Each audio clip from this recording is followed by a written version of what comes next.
129 flight રદ. નમસ્કાર, સ્વાગત છે આપનું આરબી ન્યૂઝના ટોપ 10 સમાચારમાં. હું અશ્વિન રાઠોડ. દિલ્હીમાં ધુમ્મસ અને પ્રદૂષણના બેવડા પ્રકોપને કારણે 129 ફ્લાઇટ રદ કરવામાં આવી છે. આમ આદમી પાર્ટીએ જાહેરાત કરી છે કે તે મુંબઈની બીએમસી ચૂંટણીમાં તમામ 227 બેઠકો પર પોતાના ઉમેદવારો ઊભા રાખશે. WHના વડાએ કહ્યું છે કે ભારતે દુનિયાને બતાવ્યું છે કે પરંપરા અને વિજ્ઞાન સાથે મળીને આગળ વધી શકાય છે. અમેરિકા દ્વારા તાઇવાનને $1.1 અબજ શસ્ત્ર સોદાને મંજૂરી આપ્યા બાદ ચીને કડક પગલાં લેવાની ચેતવણી આપી છે. રવિવારે અંડર-19 એશિયા કપની ફાઇનલમાં ભારતનો મુકાબલો પાકિસ્તાન સામે થશે. અમેરિકાએ સિરિયામાં ISIS સામે મોટો પ્રહાર કરતા 70 થી વધુ ઠેકાણાઓ પર હવાઈ હુમલા કર્યા છે. દરિયાઈ પ્રવાસનને વેગ આપવા માટે સરકારે 887 કરોડની મુંબઈ મરીના યોજનાને મંજૂરી આપી દીધી છે.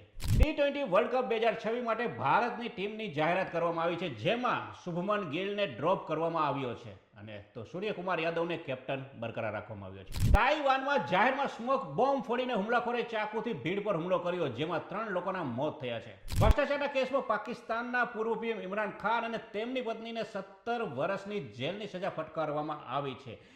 ઇમરાન ખાન છેલ્લા 28 મહિનાથી જેલમાં બંધ છે. તો આ તાજા ટોપ 10 ન્યૂઝ અને હું હતો આપની સાથે અશ્વિન રાઠોડ. જય હિન્દ, જય ભારત.